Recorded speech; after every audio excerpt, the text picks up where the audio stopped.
Good evening everyone. उड़ान the learning zone के platform में मैं फिर से आप सभी का एक बार पुनः स्वागत करता हूं। और आज मेरा एवरेज का सेकंड पार्ट होगा और आज मैं पूरे प्रैक्टिस सेट के तौर पर लाया हूं, यानी मैक्सिमम क्वेश्चन आज हम सॉल्व करेंगे और जितने भी टाइप से क्वेश्चन कल बच गए थे उनको आज हम पूरा कंसीडर कर लेंगे। साथ ही एक बात और कहूँगा कि आप सब्सक्राइब ज़रूर करें इस चैनल को यदि आप नए हैं तो, और बेल आइकन को प्रेस करके रखें ताकि जब भी हमारी न्यू वीडियो आए तो आपको नोटिफिकेशन प्राप्त हो सके। तो आइए टाइम वेस्ट ना करते हुए स्टार्ट करते हैं क्वेश्चन के हिसाब।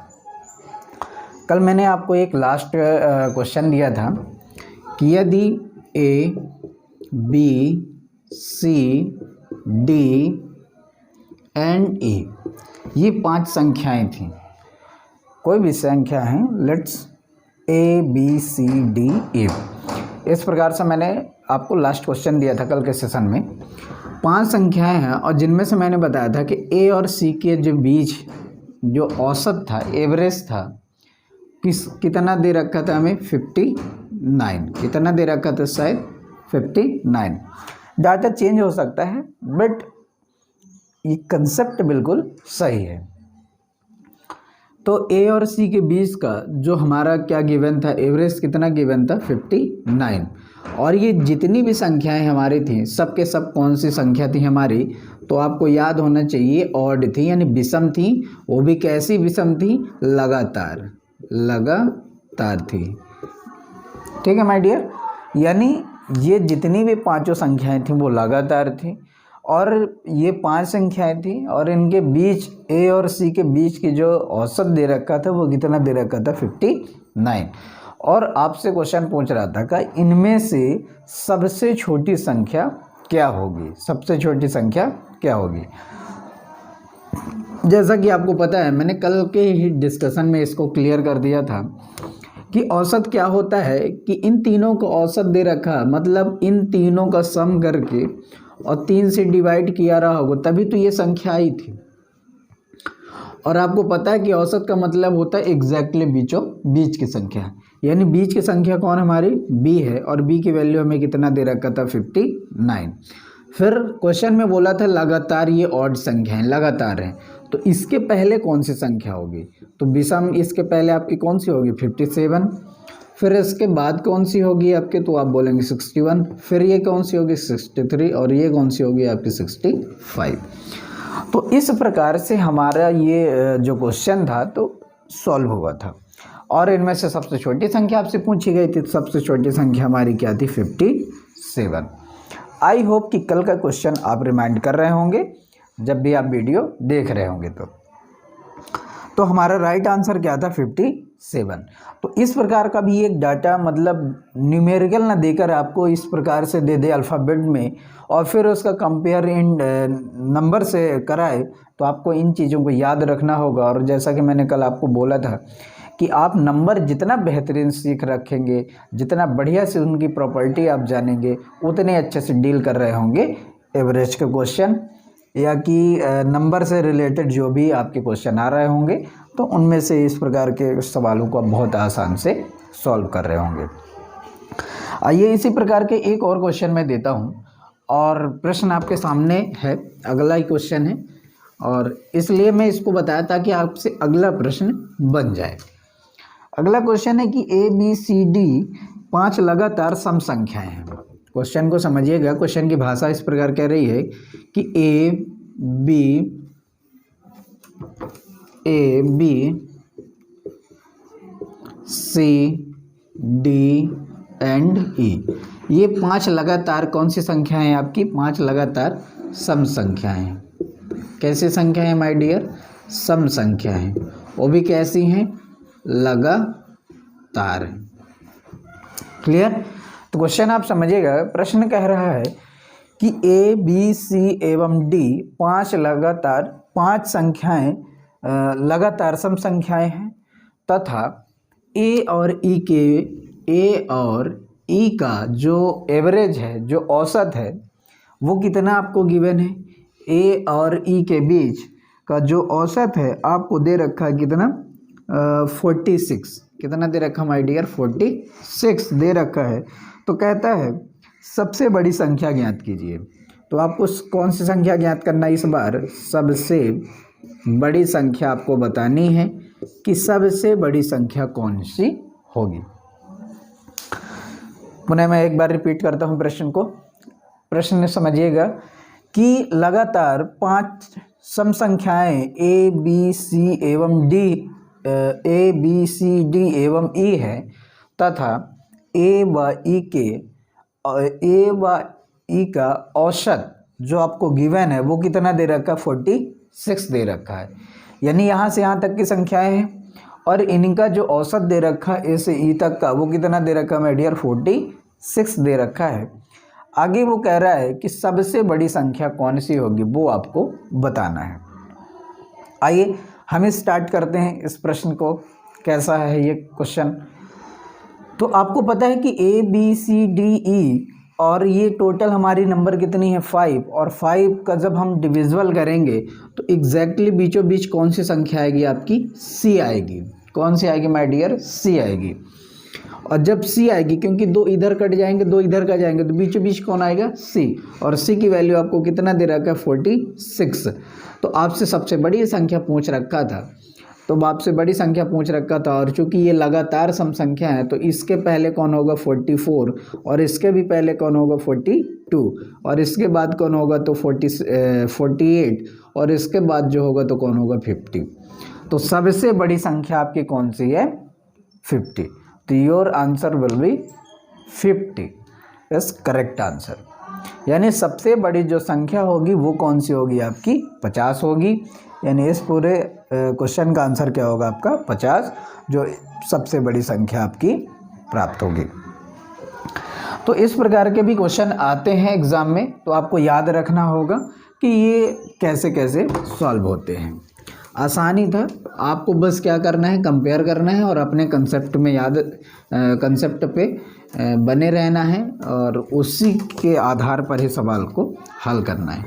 अब चाहे इस प्रकार के प्रश्न कभी भी आपसे पूछेगा तो अब आपसे बन जाएगा। और औसत का मतलब ही होता है माय डियर, बीचों बीच की संख्या, यानी एग्जैक्टली बीचों बीच। आप एक नंबर आगे न एक नंबर पीछे कर सकते हैं, बिल्कुल बीचों बीच की संख्या चाहिए। और जब भी औसत देता है तो आप ये हमेशा याद रखिएगा कि वो हमेशा आपकी कौन सी संख्या मानी जाएगी, एकदम बीच की संख्या मानी जाती है। क्लियर। आइए और भी कुछ क्वेश्चन लेते हैं, इसके अलावा भी कुछ आपसे और भी वेरिएशन टाइप से क्वेश्चन आते हैं। तो आइए अगले प्रश्न पे चलते हैं। अगला प्रश्न है आपके सामने,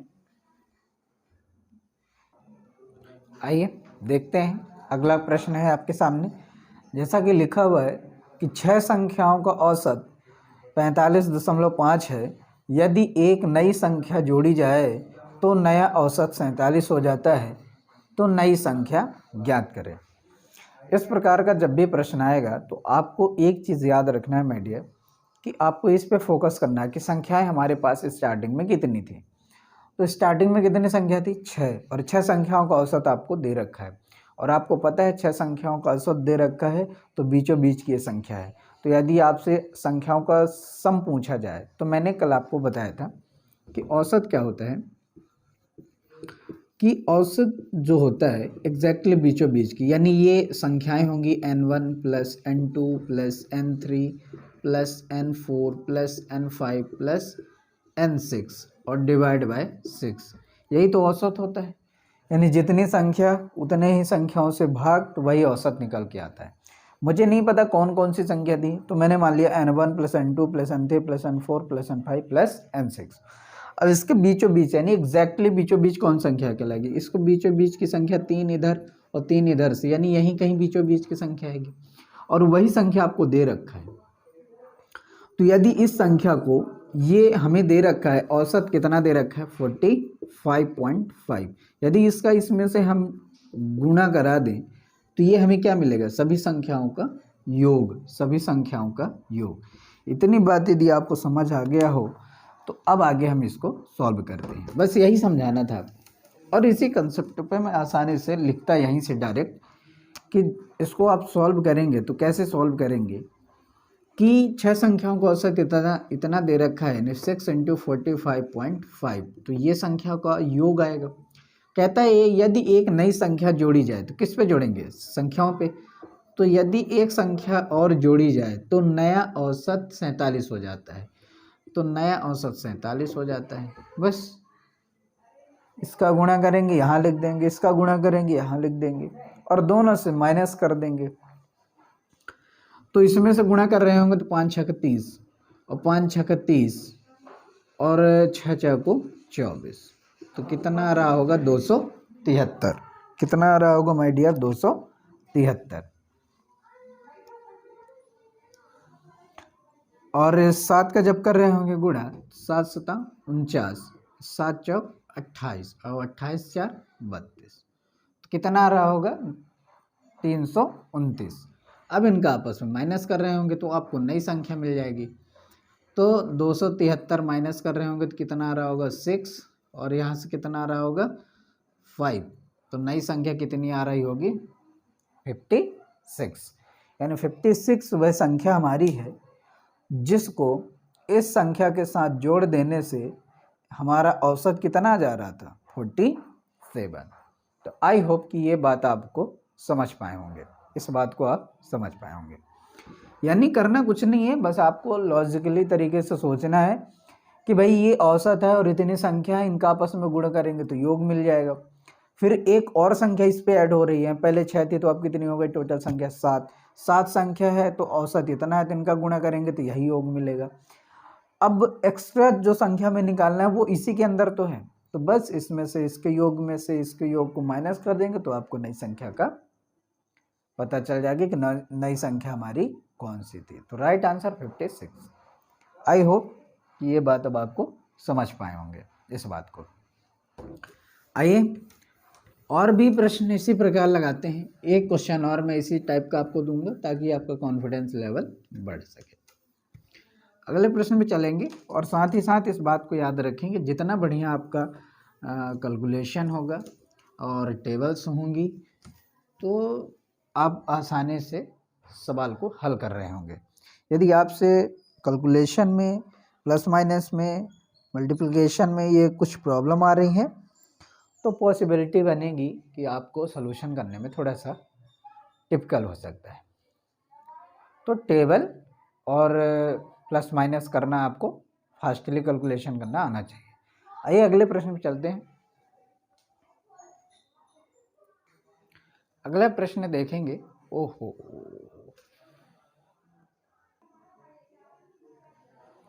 तो आप देख सकते हैं क्वेश्चन है आपके सामने कि 3 संख्याओं का औसत 28 है। यदि प्रथम संख्या दूसरी की आधी है तथा तीसरी संख्या दूसरे की दोगुनी है तो तीसरी संख्या है। इस प्रश्न को सॉल्व करते हैं और जब इस प्रश्न को सॉल्व करेंगे तो आप पहले इस बात को समझिएगा कि 3 संख्याओं का औसत कितना है? 28 है, तो संख्याओं का योग कितना होगा? तो आप कर रहे होंगे कि 3 × 28 और इनका गुणा हो रहा होगा तो क्या मिल रहा होगा आपको? संख्याओं का योग। तो 8 त्रिक 24, 8 त्रिक 24 और 3 दूनी कितना होगा? 8। तो मैं सही लिखा हूँ, इस बात को आप पुष्टि करेंगे। आगे मैं कर रहा हूँ। अकॉर्डिंग टू क्वेश्चन कह रहा है कि यदि प्रथम संख्या दूसरी की आधी है, दूसरी की आधी कैसे हो सकती माय डियर? कि यदि ये 2 है तो पहली कौन होगी? 1, इस प्रकार होगी।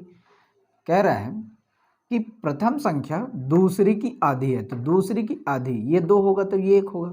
आगे कहता है तथा तीसरी संख्या दूसरे की दोगुनी है। जो तीसरी संख्या है आपकी दूसरे की दोगुनी है, तो आप यहाँ से देख रहे होंगे कि ये दूसरे की क्या है? दोगुनी है। कौन? तीसरी संख्या। तो ये पहली हो गई, ये दूसरी हो गई और ये तीसरी संख्या। यानी पहली संख्या दूसरे की आधी है और तीसरी संख्या दूसरे की दोगुनी है। बस डाटा को क्या कर रहा है? वो लैंग्वेज की भाषा में आपको घुमा रहा है। बाकी ये जो क्वेश्चन लिखा हुआ है इसी रेशियो में लिखा हुआ है ये प्रश्न। अब आगे क्या है? कहता है तीसरी संख्या बताइए, यानी ये नंबर पूछना चाहता है। और आपको ये स्टार्टिंग में दे रखा है कि तीनों संख्याओं का औसत कितना है, 28 है। मतलब इन्हीं तीनों का औसत कितना है, 28 था। यदि इन तीनों संख्याओं को जोड़ा जाए तो 2, 6 और 1, 7, तो कितना आ गया माय डियर, टोटल सम किया गया तो कितना आ गया आपका 7। और इन तीनों को सम 7 यूनिट में है, जबकि एक्चुअल में कितना है वो 84। तो 1 7 84 के बराबर, तो एक कितना 12। तो आपसे कौन सा नंबर जानना चाह रहे थे, 4। तो 4 कितने के बराबर हो जाएगा 12, तो कितना आ जाएगा 48। तो राइट आंसर कितना आ जाएगा आपको 48। तो आई होप कि ये आंसर आपको समझ पाए होंगे। बहुत ही आसान था, थोड़ा सा आपको भाषा समझनी थी, बाकी आपका आंसर आसान था। तो राइट आंसर कितना आ गया 48। एक बार मैं पुनः रिपीट करता हूँ। 3 संख्याओं को औसत दे रखा था, हमने योग निकाल लिया 3 का 28 से गुणा करके। प्रथम संख्या दूसरे की आधी थी, तो दूसरा यदि 2 था तो इसका आधा 1 होगा, तो पहली संख्या 1 थी, ये 2 था तो ये 1 हो गया। आगे बोल रहा है तीसरी संख्या, मतलब तीसरी संख्या जो भी है वो दूसरे की दोगुनी है, यानी इसकी दोगुनी थी। ये 2 है, इसका 2 गुना क्या होगा, इसमें 2 का गुणा करेंगे तो 4। मतलब तीसरी संख्या 4 थी, दूसरी संख्या 2 थी और पहली संख्या 1 थी। अब इनको मैंने सम कर दिया तो कितना आ गया 7, जबकि यहाँ से सम निकाले तो कितना आया था 84, क्योंकि इन्हीं यही संख्या थी, इनका औसत 28 था। तो इन संख्याओं का योग 7 आया, जबकि है कितना 84, मतलब 7 84 के बराबर, तो 1 12 के बराबर, तो 4 48 के बराबर। बस आपको थोड़ा सा फ्रैक्शन समझना होगा। यदि आपने परसेंटेज पढ़ रखा है, थोड़ा बहुत रेशियो पढ़ रखा है, तो बहुत आसान होगा हर चीज़ आपको सवाल को हल करना। आइए अगले प्रश्न में चलते हैं।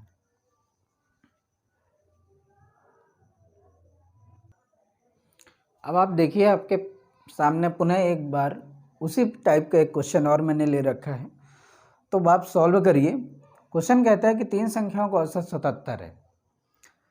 अब यहाँ थोड़ा सा मैंने स्टेटमेंट चेंज कर दिया है, सेम पैटर्न पर ही क्वेश्चन है, थोड़ा सा स्टेटमेंट यानी लैंग्वेज को मैंने क्या किया है, घुमा फिरा दिया है। बोल रहा हूँ प्रथम संख्या दूसरी संख्या की दोगुनी है तथा दूसरी संख्या तीसरी की दोगुनी है, तो कहता है पहली संख्या क्या है। अब आइए इस प्रश्न को हल करते हैं। आप स्वयं पहले हल करेंगे और इसके बाद सॉल्यूशन देख लेंगे। तो 3 संख्याओं का औसत कितना दे रखा है 77, तो मैं कहूँगा इनका योग कितना होगा, तो आप इस प्रकार निकाल रहे होंगे कि इन तीनों संख्याओं का योग जो होगा तो 3 सते 21 और 3 सते 21 और 2 23, यानी कितना आ गया आपका 231। ये आसान हो गया। क्वेश्चन आपका कहाँ करना है, अकॉर्डिंग टू क्वेश्चन ये आपको रेशियो बनाना है, बहुत अच्छे से आना चाहिए बनाते हुए, तभी आपका आंसर आ पाएगा। बोला पहली संख्या दूसरी की दोगुनी है, दूसरी की दोगुनी है तथा दूसरी संख्या तीसरी संख्या की दोगुनी है। तो मैं क्या करता हूँ, लेट करता हूँ कि पहले तीसरी संख्या जो होगी 1 होगी, तीसरी संख्या कौन होगी 1 होगी। अब इस प्रश्न को मैं क्या करता हूँ, लास्ट से लेना स्टार्ट करता हूँ। मतलब क्यों यहाँ से कर रहा हूँ, उसके पीछे रीज़न है, क्योंकि तीसरी की दोगुनी दूसरी है, दूसरी की दोगुनी पहली है, इसलिए मैं लास्ट से चलता हूँ इधर की ओर। तो मान के चलता हूँ तीसरी संख्या बन रही होगी, तो इसका 2 गुना दूसरी संख्या और इसका 2 गुना ये पहली संख्या। बस अब आप देख लीजिए, प्रथम संख्या क्या, दूसरी की दोगुनी, तो दूसरी की ये दोगुनी है, बिल्कुल सही है। दूसरी संख्या तीसरी की दोगुनी है, तो दूसरी संख्या तीसरी की दोगुनी है, बिल्कुल दोगुनी है। अब ये एक रेशियो के फॉर्म में बन गया। अब इसको आप सॉल्व कर रहे हैं, क्योंकि ये इन्हीं संख्याओं का ये योग है, जबकि ये यूनिट में है, इनको सम कर रहे होंगे तो 7 आएगा, और 7 नहीं बल्कि ये कितना है आपका 231, यानी 7 यूनिट इतने के बराबर। तो मैं कहूँ 1 यूनिट कितने के बराबर होगा, तो आप भाग कर रहे होंगे तो 7 त्रिक 21 कितना रहा होगा, 7 त्रिक 21, 2 बच रहा है, 7 त्रिक 21, 1 यूनिट 33 के बराबर, 1 यूनिट 33 के बराबर। तो आपसे क्या पूछ रखा था, पहली संख्या, तो पहली संख्या 4 थी, तो 4 यूनिट की वैल्यू पूछ रखा था, तो 33 गुणे 4, मतलब 4 तिहाई 12, 4 तिहाई 13, तो कितना आ रहा है 132। तो राइट आंसर योर कितना हो जाएगा 132। तो आई होप कि ये बिल्कुल अब आपको क्लियर हो गया होगा, जब भी ऐसे प्रश्न आएंगे तो आपसे आसानी से ये सॉल्व कर रहे होंगे। अब आइए एक नया प्रश्न लेकर आते हैं, तब तक आप नोट डाउन करेंगे और फिर अगले प्रश्न पे चलेंगे। आइए अगला प्रश्न है आपके सामने, कहता है 11 संख्याओं का औसत 10.9 है, यदि प्रथम 6 संख्याओं का औसत 10.5 है तथा अंतिम 6 संख्याओं का औसत 11.4 है, तो बीच की संख्या ज्ञात कीजिए। बहुत अच्छा प्रश्न है माय डियर, और इस प्रकार का प्रश्न आपके कई एग्जाम्स में, वनडे एग्जाम में पूछे गए हैं, और जितने भी वैसे मैं प्रश्न लेता हूं तो हर किसी न किसी एग्जाम में पूछे हुए क्वेश्चन है। तो अब देखिए 11 संख्याओं का औसत इतना दे रखा है। अब आइए मैं इसको थोड़े सा आप समझ पा रहे होंगे, हालांकि फिर मैं बताना चाहूँगा कि 11 संख्याएं तो 1 2 3 4 5 6 7 8 9 10 11 संख्याएं हैं, तो बीचों बीच कौन सी संख्या आएगी? यानी 1 2 3 4 5 इधर कर दूं, 1 2 3 4 5 इधर कर दूं, तो यही बीचों बीच संख्या आएगी। तो कहने का मतलब है कि ये संख्या हमें दे रखा है कितना? 10.9। अब आगे कहता है प्रथम 6 संख्या। अब जब प्रथम 6 संख्या स्टार्टिंग से करेंगे, 1 2 3 4 5 6 यहाँ आएंगे, यानी यहाँ तक की संख्याओं का औसत दे रखा है। ये पहले कितना दे रखा है? इतना दे रखा है, यानी इनका औसत इतना दे रखा है। फिर बोलता है अंतिम 6 संख्या, तो अंतिम से 6, 1 2 3 4 5 6, यानी अंतिम से 6 का क्या दे रखा है? औसत इतना दे रखा है। तो कहता है बीचों बीच संख्या ज्ञात कीजिए। अब वो नंबर जानना चाहता है, औसत नहीं, औसत नंबर नहीं, क्या जानना चाहता है? बीचों बीच की संख्या। अब आप देख पा रहे होंगे कि जब इसको सॉल्व कर रहा है इस प्रकार से वो, तो ये 2 बार रिपीट हो रहा है। कितने बार माय डियर? 2 बार रिपीट हो रहा है, यानी एक बार तो इधर से भी काउंट हो जा रहा है, दूसरी बार पीछे से भी जब हम निकाल रहे हैं तो वो भी काउंट हो रहा है, यानी ये 2 बार मेंशन हो रहा है। तो ये कैसे निकले? तो अब आपको पता है कि 11 संख्याओं का औसत इतना दे रखा है, तो इसमें से इसका मल्टीप्लाई करेंगे तो एग्जैक्टली संख्याओं का योग आएगा, यानी जितनी संख्या है उनका बिल्कुल वास्तविक योग आएगा।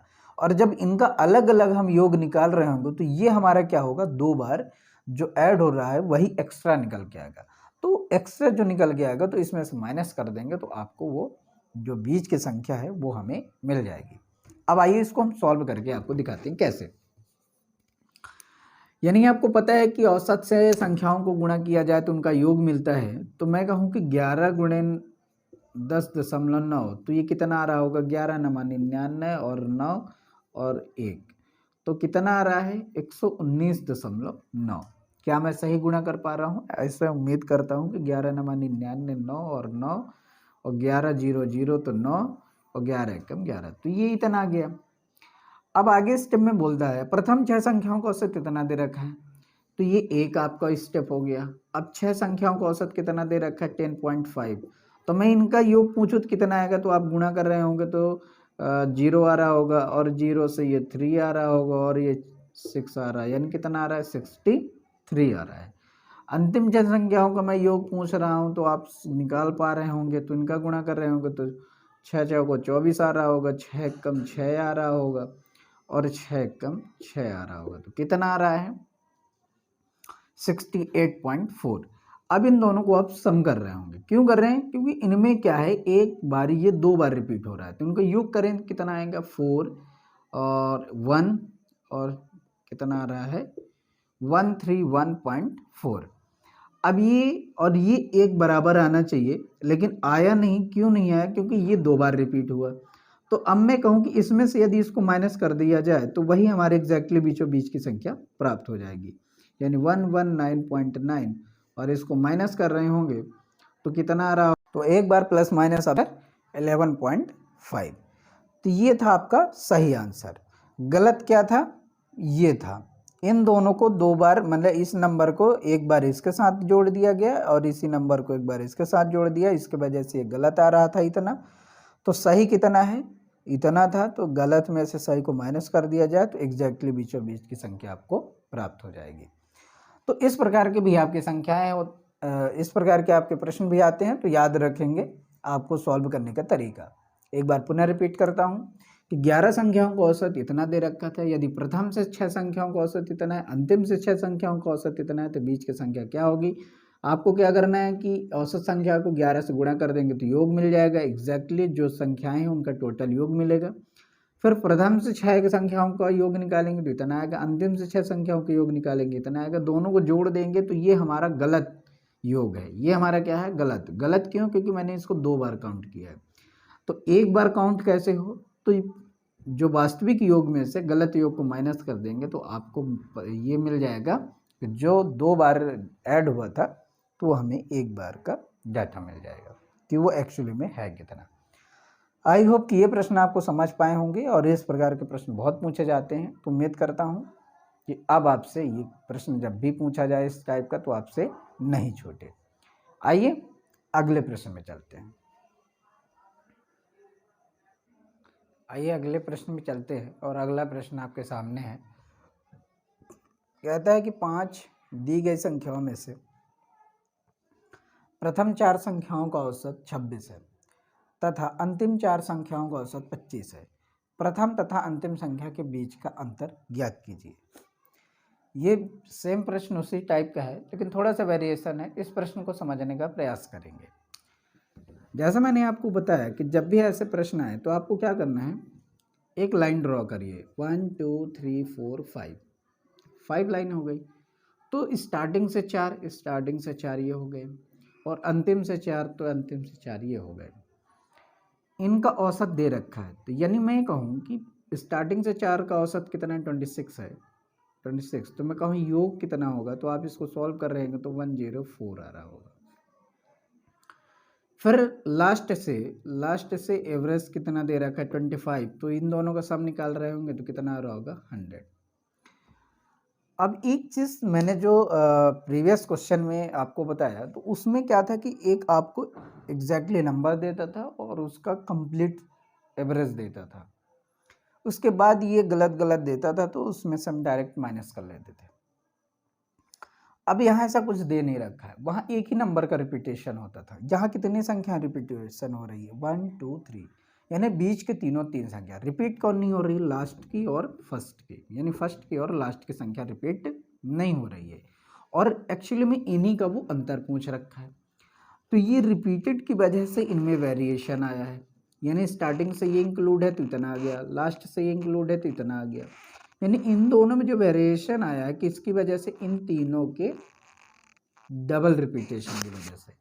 तो इस क्वेश्चन को आप समझिएगा कि इनको यदि दोबारा यानी इसमें से इसको माइनस कर दिया जाए, यानी 104 में से 100 माइनस कर दिया जाए तो ये लास्ट यानी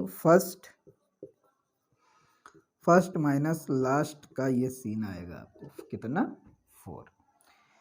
ये आपको अब समझ आया होगा कि ये जो रिपीट हुए हैं दोनों, इसी वजह से ये 104 से 100 हो गया। नहीं तो क्यों होता वो 104 से 100, इनके रिपीटेशन की वजह से। तो रिपीटेशन की वजह से 104 से 100 हो गया। तो अब आपको पता होना चाहिए कि इनका बीच का जो अंतर आएगा वही फर्स्ट एंड लास्ट का अंतर होगा। क्लियर? तो इस बात को आप याद रखेंगे कि स्टार्टिंग से 4 थे तो ये इंक्लूड हो गए, यानी इतने इंक्लूड थे। लास्ट से ये तो ये रिपीट हो गया, इसकी वजह से ये 100 आ गया। ये 104 था, ये कितना आ गया, 100 आ गया।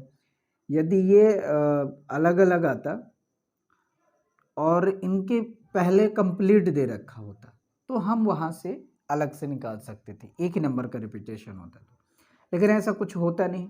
तो आप समझिए कि ना तो ये दोबारा हुआ ना ये हुआ, यही रिपीट हो रहे हैं। तो इन्हीं रिपीटेशन को इनमें से इसका माइनस कर देंगे तो ये जो भी आएगा वो फर्स्ट माइनस लास्ट का अंतर होगा। तो राइट आंसर कितना हो जाएगा आपका, 4 आ जाएगा। आई होप कि ये बात अब आपको समझ पाए हो। तो नोट डाउन करेंगे और आगे आप क्वेश्चन और देखेंगे। आइए डियर अगला क्वेश्चन देखते हैं। अगला प्रश्न आपके सामने है कि 24 छात्रों का औसत भार 35 किलोग्राम है। 24 छात्रों का औसत भार कितना दे रखा है, 35 किलोग्राम। यदि शिक्षक के भार को जोड़ दिया जाए तो औसत भार में 400 ग्राम की वृद्धि होती है। तो शिक्षक का भार क्या है? ये क्वेश्चन कम से कम नहीं तो 10 बार पूछा गया है और अलग अलग एग्ज़ाम में। तो इसलिए इस प्रश्न को बिल्कुल आप बड़े ध्यान से सॉल्व करेंगे। बहुत ही आसान भी है, जैसा कि मैंने प्रीवियस क्वेश्चन बताया सेम उसी पैटर्न पर ही आगे भी इसको लगाना है। 24 छात्रों का भार कितना है आपको, 35। तो मैं कहूँ कि इनका योग कितना होगा, तो आप गुणा कर रहे होंगे तो आपको आ रहा होगा 24 × 35 और गुणा कर रहे होंगे तो 24 पंचे 120 और 24 तेम 72 और 72 और 10 82 10 84 284, तो कितना आ रहा है 840। साथ ही वो कहता है कि शिक्षक को जोड़ दिया जाए। पहले कितने छात्र थे 24, शिक्षक को जोड़ेंगे तो कितने हो गए नंबर ऑफ 25। तो औसत भार, ये औसत भार 35 था, 400 ग्राम की वृद्धि हो गई, तो मैं कहूँगा कि 35.4 किलोग्राम हो गया होगा। अब इनका गुणा कर रहे होंगे तो 25 100 को 100, 25 पंचे 125, 125 और 10 35 और 25 थे 75 और 75 कितना हो गया 800। हाँ, यहाँ पॉइंट लगा देंगे तो मतलब कितना आ जाएगा 885।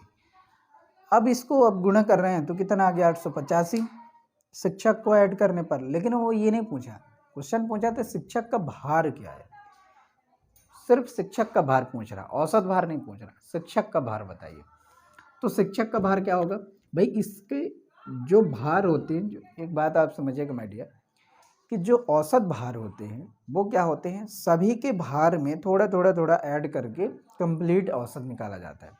जैसे आपको पता है कि 24 लोग हैं और ये 35 भार कैसे आया होगा कि 24 लोगों का इंडिविजुअल कुछ ना कुछ भार रहा होगा और सभी के भारों को जोड़ा गया होगा, फिर 24 से भाग किया गया, तब जाके कितना आया था 35 आया। इसी प्रकार जब शिक्षक को जोड़े थे, यानी अगला पर्सन कौन आया, शिक्षक आया, तो 25 लोग हो गए।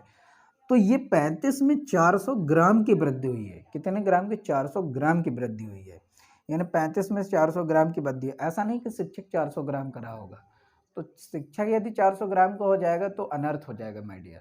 इसलिए आप समझिए कि 400 ग्राम में जो वृद्धि हुई है वो औसत भार में वृद्धि हुई है, यानी सभी को मिलाकर।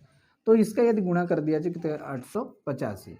अब चूंकि ये योग है और ये भी क्या है, योग है, ये 24 लोगों का योग है, ये 25 लोगों, 25 क्यों हुआ, क्योंकि शिक्षक आ गया, तो इनमें से हम माइनस कर देंगे तो शिक्षक का भार निकल आ गया। तो शिक्षक का भार कितना आ रहा है 45 किलोग्राम, यानी शिक्षक कितने किलोग्राम का था 42 किलोग्राम का, ना कि 400 ग्राम। 400 ग्राम तो पॉसिबल ही नहीं हो सकता, तो शिक्षक 400 ग्राम का हो जाएगा तो नर्थ हो जाएगा। इसलिए कितने किलोग्राम का था 45 किलोग्राम। तो राइट आंसर है 45 किलोग्राम। तो इस प्रश्न को आप लगा के रखिएगा, बहुत अच्छा प्रश्न था और ये प्रश्न कई बार पूछा गया है अलग अलग एग्जाम में, तो नोट डाउन करेंगे एंड नेक्स्ट क्वेश्चन देखेंगे। आइए अगले प्रश्न में देखते हैं। और अगला प्रश्न क्या है, कहता है कि यदि एक व्यक्ति जिसका भार 65 किलोग्राम है को एक 8 व्यक्तियों के समूह से हटाकर एक दूसरे व्यक्ति को लाया जाता है तो औसत में 1.5 किलोग्राम की बढ़त होती है, तो नए व्यक्ति का भार ज्ञात कीजिए। माय डियर, एक बात याद रखेंगे कि ये प्रश्न जो दिया गया है, इसमें जो ये व्यक्ति है ये 8 व्यक्तियों के समूह में सम्मिलित था, लेकिन इसको जब निकाला गया तो दूसरा व्यक्ति आया। तो ये जो 8 व्यक्तियों का एक ग्रुप था, इसमें नंबर में कोई परिवर्तन नहीं हुआ है। इस बात को आप समझिएगा, ये कन्फ्यूजन हो सकता है आपको क्वेश्चन पढ़ते हुए कि यदि एक व्यक्ति का जिसका भार इतना है तो इसको हटाया जाता है, इसको जो है तो 8 व्यक्तियों का समूह सम्मिलित किया जाता है और अगला व्यक्ति जब आता है तो 9 क्यों नहीं होगा। तो ये कन्फ्यूजन ना रहे, इसलिए मैं आपको बता रहा हूँ कि पहले आप प्रश्न को बड़े अच्छे से ध्यान से पढ़ेंगे, फिर अपने क्वेश्चन को सॉल्व करेंगे। क्लियर? तो आइए स्टार्ट करते हैं सॉल्व करना। अब आप समझिएगा कि आपको दे रखा है कि 65 किलोग्राम का व्यक्ति है, इसको 8 के समूह में से हटाया गया तो कितने बचे थे 7, और 7 में से पुनः एक व्यक्ति को लाया गया था, तब पुनः कितने हो गए थे 8, और इन 8 जब हुए तो इतनी की वृद्धि हो गई। कितने की वृद्धि हुई, इतनी। तो 8 व्यक्तियों के बीच में इतने की वृद्धि हुई, तो मैं कहूँ योग में कितना वृद्धि होगा, तो आप गुणा कर रहे होंगे तो कितना आ रहा होगा 120, मतलब 12 किलोग्राम। यानी जो वृद्धि हुई, कितनी वृद्धि हुई, उस व्यक्ति के आने से 12 किलोग्राम की वृद्धि हो गई।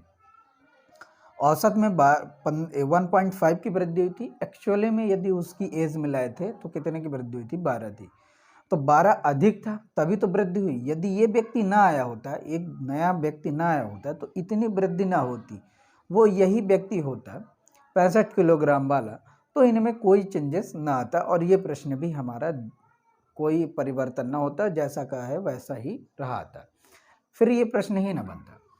ये प्रश्न इसलिए बन गया क्योंकि इस व्यक्ति ये 65 किलोग्राम वाले व्यक्ति को हटाया गया, 8 के समूह में से इस वाले को हटाया गया और एक दूसरे को ऐड किया गया 8 के समूह में, तो औसत में इतनी वृद्धि हो गई। यानी 1 2 3 4 5 या थोड़ा आठों में थोड़ा थोड़ा करके मिलाया गया तो कितने औसत की वृद्धि हुई 1.5 की। तो मैं कहूँ योग में कितना है, तो गुणा कर रहे होंगे तो कितना होगा 12 किलोग्राम। 12 किलोग्राम अधिक था किससे, ये जो पहले व्यक्ति ऐड था, यानी ये व्यक्ति जो था इससे 12 किलोग्राम, वो व्यक्ति जो दूसरा है वो ज़्यादा था। तो ये यही पूछ रहा था नए व्यक्ति का भार, तो नया व्यक्ति क्या है 65 पहले से ही था, 12 अधिक था वो, तो बस इसको सॉल्व कर रहे होंगे तो कितना आ रहा होगा 77 किलोग्राम। यानी नया व्यक्ति जो रहा है आपका कितने किलोग्राम का था, 77 किलोग्राम का। क्लियर। तो इस प्रश्न को बड़े आसानी से आप कर सकते थे। एक बार पुनः रिपीट कर देता हूं कि यदि एक व्यक्ति जिसका भार 65 किलोग्राम है को एक 8 समूह के व्यक्तियों में इसको समूह में से हटाकर एक दूसरे व्यक्ति को लाया जाता है, यानी ये पहले किसके समूह में था, 8 व्यक्ति के समूह में, फिर सडनली समूह वालों का मूड खराब हुआ और इसको क्या किया गया, हटा दिया गया। इसके जगह एक नए व्यक्ति को लाया गया, अब वो पुनः 8 के ग्रुप में हो गए और जब वो आया तो इनके जो भी औसत रहा होगा, मुझे नहीं पता कितना था, लेकिन जो भी औसत रहा उसमें इतने की वृद्धि हो गई। तो इतने की वृद्धि किसकी वजह से, उस एक व्यक्ति के आने की वजह से। तो वो व्यक्ति कहीं ना कहीं इससे ज़्यादा रहा होगा तभी तो वृद्धि हुई। तो मैं कहूँ इतनी वृद्धि हुई 8 लोगों के एक साथ आने में, तो मैं कहूँ योग के तौर पर कितना वृद्धि हुआ, तो गुणा कर रहे होंगे तो कितना आ रहा होगा 12 किलोग्राम। अब इसको आप जोड़ रहे होंगे क्योंकि ये 65 किलोग्राम पहले 12 किलोग्राम ज़्यादा हुआ किससे, पुराने वाले व्यक्ति से जिसको हटाया गया, तो हटाया गया वाला कितना किलोग्राम का था, 65 का, तो 65 में 12 जोड़ रहे हैं तो नए वाले का आपका आंसर आ रहा होगा कितना, 77 किलोग्राम। आई होप अब ये प्रश्न आपको समझ आया होगा और आप एक क्वेश्चन को 2 बार 3 बार रिपीट करके जरूर देखिएगा, तो आपको धीरे धीरे आपकी समझ में आने लगेगा। क्लियर। आइए अगले प्रश्न पे चलते हैं और इसको नोट डाउन करेंगे आप। आइए अगला प्रश्न देखते हैं और अगला प्रश्न बहुत अच्छा प्रश्न है गाइस और थोड़ा सा इसमें वेरिएशन है, तो आप पहले पढ़ें इस क्वेश्चन को। क्या कह रहा है कि यदि 6 छात्रों का औसत भार 50 किलोग्राम है तथा 2 छात्रों का औसत भार 51 किलोग्राम है और 2 छात्रों का औसत भार 55 किलोग्राम है, तो सभी 10 छात्रों का औसत भार ज्ञात कीजिए। यानी 10 छात्र हो गए, पहले 6 का दे रखा है, फिर 2 का दे रखा है, फिर 2 का दे रखा है, तो 6 2 8 2 10 और कंप्लीट जानना चाहता है कि इन 10 के छात्रों का औसत भार क्या होगा। थोड़ा सा क्वेश्चन की लैंग्वेज जरूर बहुत ज़्यादा है लेकिन क्वेश्चन बहुत आसान है, तो इस प्रश्न को उम्मीद करता हूँ सभी सॉल्व कर लेंगे। तो 6 छात्रों का औसत भार कितना दे रखा माय डियर, 50, तो मैं कहूँ कि इनका योग कितना होगा, तो आप बता रहे होंगे कितना, 300।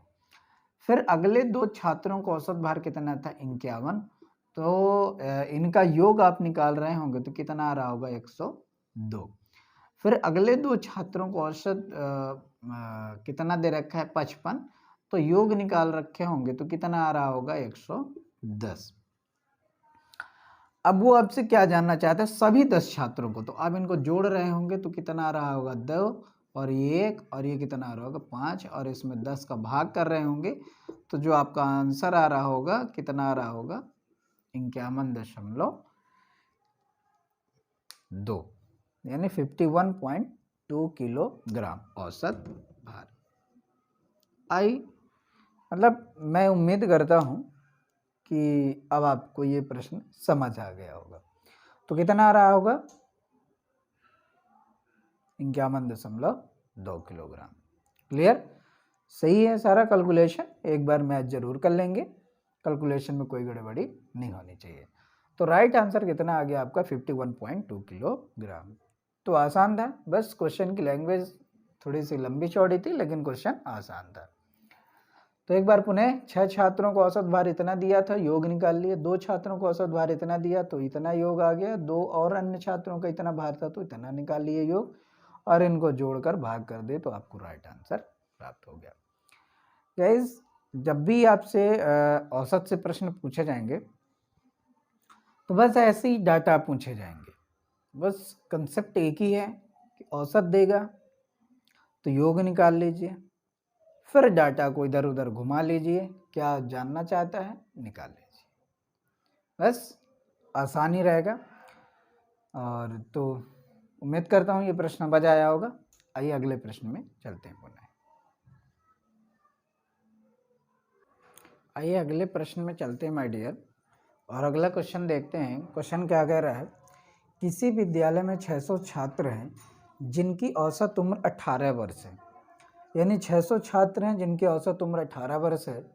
यदि 50 छात्र विद्यालय छोड़ देते हैं तो उनकी औसत उम्र में 0.6 वर्ष से घट जाती है।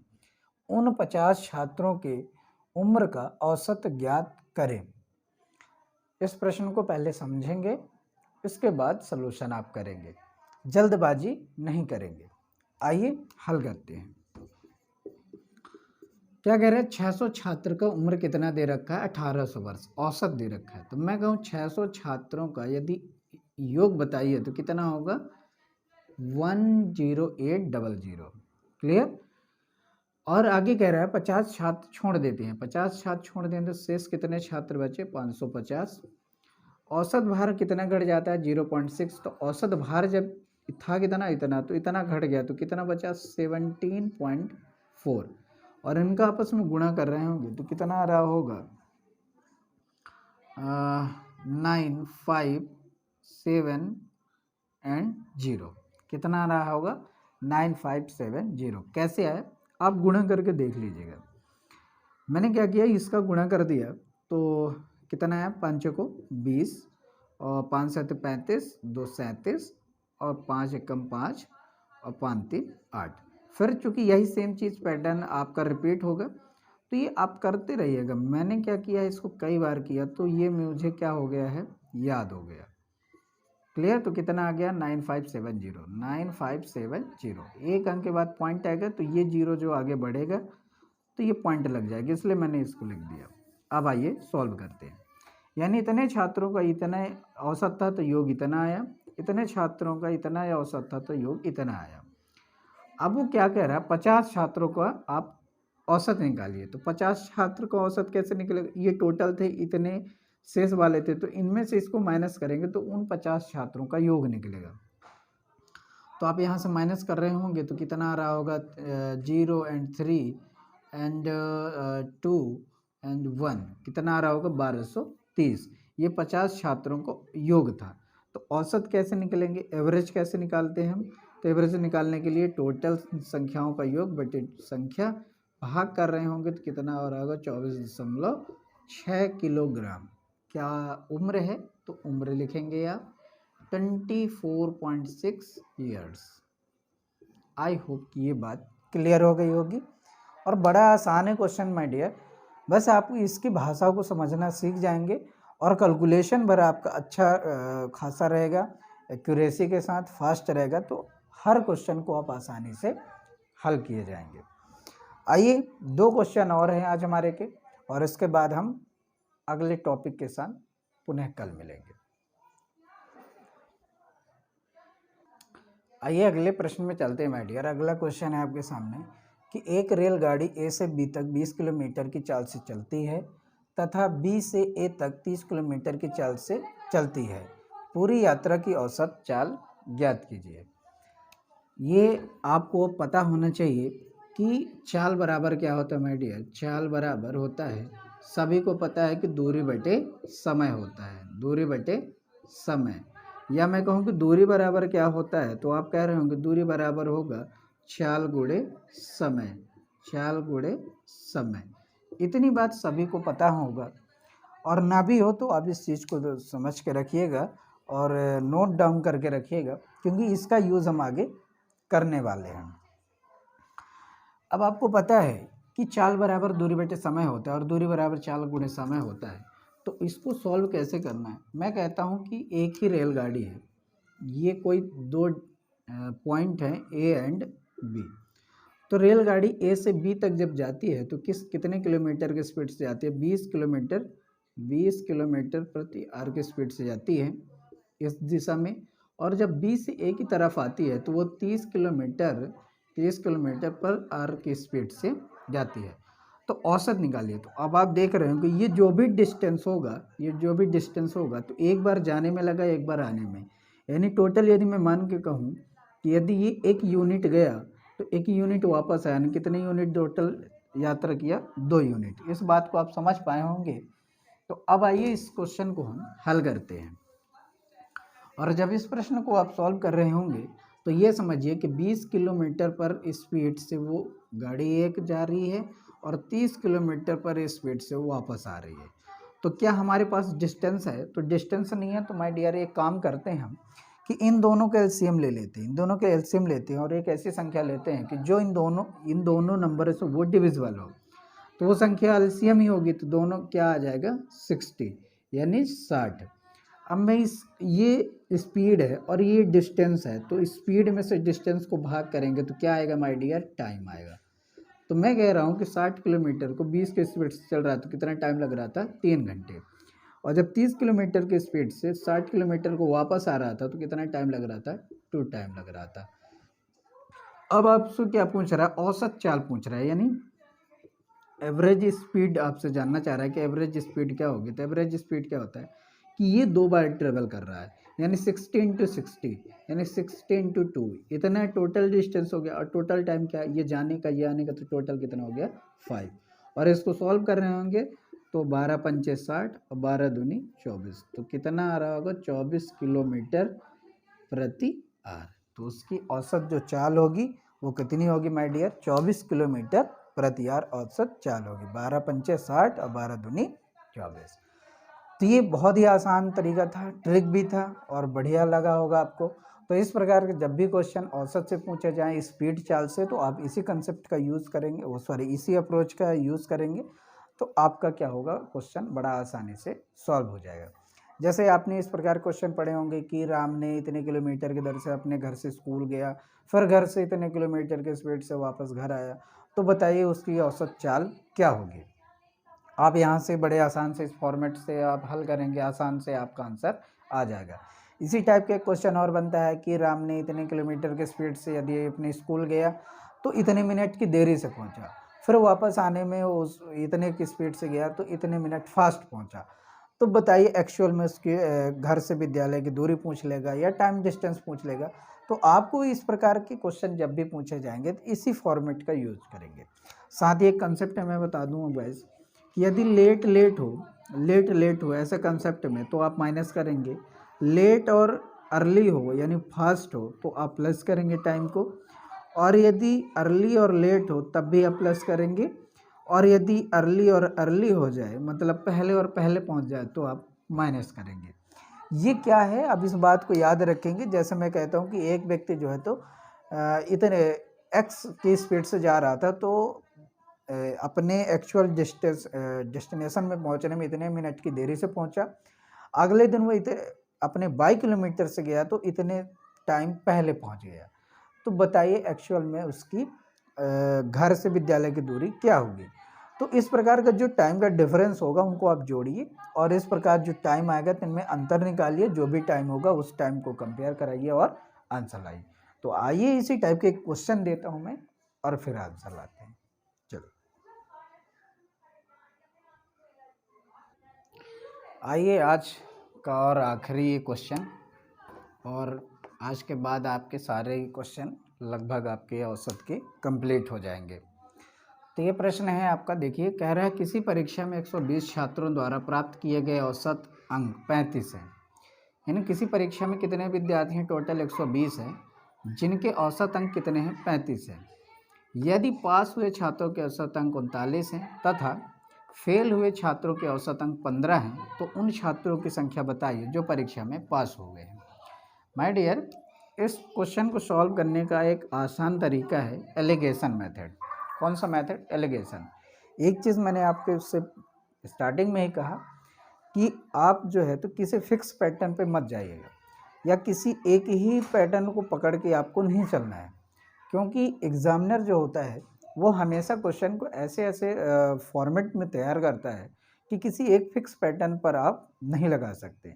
इसलिए आपको हर पैटर्न आने चाहिए और अकॉर्डिंग टू क्वेश्चन आप उस पैटर्न को यूज़ कर पाएँ एग्ज़ाम के टाइम में, इतना आपकी हैबिट बन चुकी होनी चाहिए। इसलिए आप एक पे नहीं, आप अपने क्वेश्चन की भाषा को समझिए, उसके लगाने के तरीके को समझिए, फिर अपने क्वेश्चन को सॉल्व करिए। तो कह रहा है कितने टोटल कितने छात्र हैं, 120 है, जिनमें से औसत कितना है, 35 है, और पास हुए छात्रों की संख्या कितनी है, 39 है। ये आपके पास हो गए और ये आपके क्या होना है, फेल है। बस आप एलिगेशन मेथड लगा देंगे, आपका क्वेश्चन आसान हो जाएगा। इसमें से इसको माइनस कर रहे होंगे तो आपका कितना आ रहा होगा, यहाँ से 4 आ रहा होगा, इसमें से इसको माइनस कर रहे होंगे तो कितना होगा, 20। रेशियो निकाल रखे होंगे तो कितना आ रहा होगा, 5:1, 5:1, 5:1। और ये जो रेशियो निकलते हैं वो किनके रेशियो निकलते हैं, छात्रों की संख्या, छात्रों की संख्या के रेशियो निकलते हैं। अब 5 और 1 6, टोटल कितने संख्या हो गई, 6, जबकि संख्या है कितनी, 120। मतलब 6 कितने के बराबर, 120 के, तो 1 कितने के बराबर होगा आपका, 20। और आपसे क्या पूछ रहा है, पास हुए छात्र, तो पास तो ये हुए हैं, तो इनकी यूनिट में कितने, 5, तो 6 120, 1 20, तो मैं कहूँ 5 यूनिट कितना, तो गुणा कर रहे होंगे तो कितना आ रहा होगा, 100।